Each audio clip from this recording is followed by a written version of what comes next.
নমস্কার। আজকে ভালো থাকুন পর্যায়ে আমরা আলোচনা করব কটু ভাষণ, অশ্লীল শব্দ বা খারাপ কথাবার্তা বলা।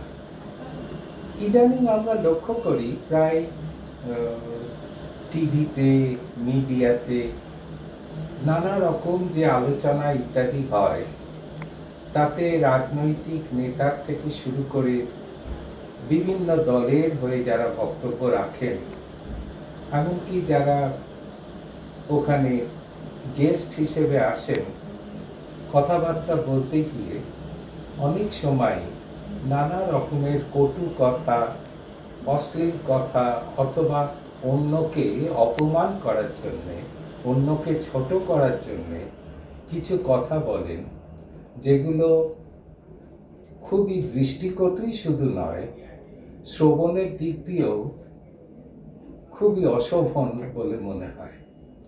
আমরা জানি যে আজকাল ছেলে মেয়ে, যারা কম বয়সী ছেলে মেয়ে স্কুল কলেজে পড়াশোনা করে, তাদের ভেতরেও নানা ধরনের কথাবার্তার ভেতরে অশ্লীল শব্দ ব্যবহার, ইয়ার্কি ঠাট্টা করতে গিয়ে কখনো কখনো এমন একটা পর্যায়ে পৌঁছে যায় যেটা শুধু তাদের সহগতের জন্যই নয়, অন্যান্য যারা আশপাশে থাকেন তাদেরও খুব বিড়ম্বনা সৃষ্টি করে, তাদেরও খুব খারাপ লাগে। এবং এই ধরনের কথাবার্তা শুধু যে বন্ধু বান্ধবের মধ্যেই প্রচলিত আছে তা নয়, আমি লক্ষ্য করেছি অনেক প্রতিষ্ঠিত মানুষ, বয়স্ক মানুষেরাও কারোর সম্বন্ধে বলতে গেলে, কারোর সমালোচনা করতে গেলে তাকে ছোট করার জন্যে, হেয় করার জন্যে এমন সমস্ত শব্দ চয়ন করে যেগুলো খুব মনের পক্ষে কষ্টদায়ক। যাকে বলা হয় তার হৃদয় বিদারক কতটা হয় তা জানি না, কিন্তু যারা আশপাশে শোনেন তাদের খুব খারাপ লাগে।